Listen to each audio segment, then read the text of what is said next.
বন্ধুরা, আজকে আমরা এসেছি পটিয়া পৌরসভার সুচক্রদণ্ডী গ্রামে যোগদা মাস্টারের বাড়িতে। যোগদা চক্রবর্তী ছিলেন ওনার টাইটেল।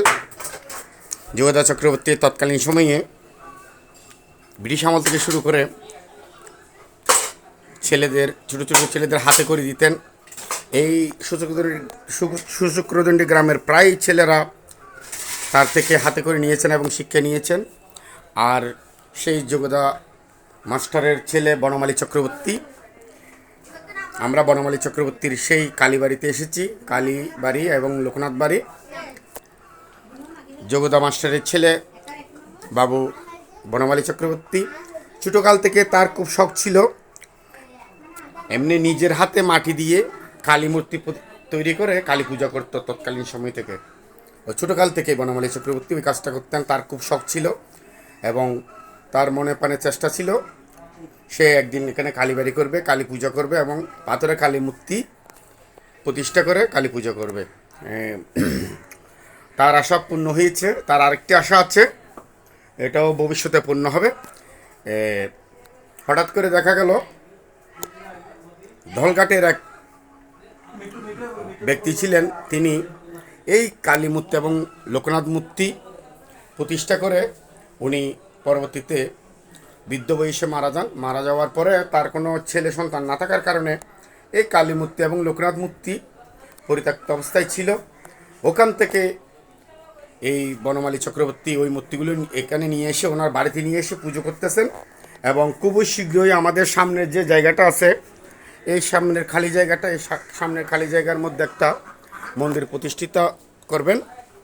ওনার উদ্যোগ আছে, সামনে ওই আপনার ভিত্তিপ্রস্তর স্থাপন করবেন, এরপরে কালী মন্দির তৈরি করবেন। আপনারা সবাই আসবেন, ওনাকে সহযোগিতা করবেন আর্থিকভাবে যাতে উনি কালী মন্দিরটা করতে পারেন।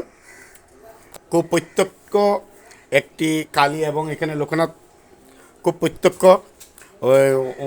এখানে এসে আপনি যদি প্রণাম করে মানুষ করে যান, আপনার আশা অবশ্যই সফল হবে।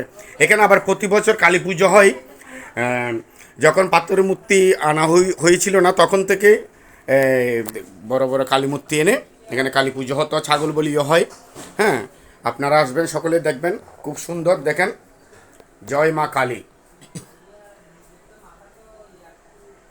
মা তোর কত রঙ্গ দেখবো বল, আর কত কাল সইব এ ছল। মা তোর কত রঙ্গ দেখবো বল, যারে তুই ভীষ্মা ফেলে তারে আবার নিষ্মা তুলে। জয় মা, জয় মা, জয় মা। দেখেন, আজকে অক্ষয় তিথি উপলক্ষে এখানে পুজো হয়েছে। তিনি প্রত্যেকটি পুজো করে থাকেন এখানে। শনি পুজো থেকে শুরু করে, কালী পুজো থেকে, লোকনাথ পুজো থেকে শুরু করে সব কিছু পুজো করেন এখানে। কার্তিক পুজো, সরস্বতী পুজো, সব কিছু করেন। আপনারা সকলে আসবেন, এখানের হিস্ট্রিটা জানতে পারবেন এখানে আসলে। আর প্রতি বছর তো কালী পুজো হয়েই, আপনারা আসবেন। খুব ধুমধাম করে কালী পুজো হয়, খুব আমোদ হয় এবং প্রসাদ বিতরণ করা হয়। আপনারা সকলে আসবেন। সবাইকে অনেক অনেক ধন্যবাদ এই কালীবাড়িতে আসার আমন্ত্রণ নিমন্ত্রণ সব কিছু জানিয়ে আপনাদেরকে আমি বিদায় নিচ্ছি। অবশ্যই আসবেন। জয় মা কালী।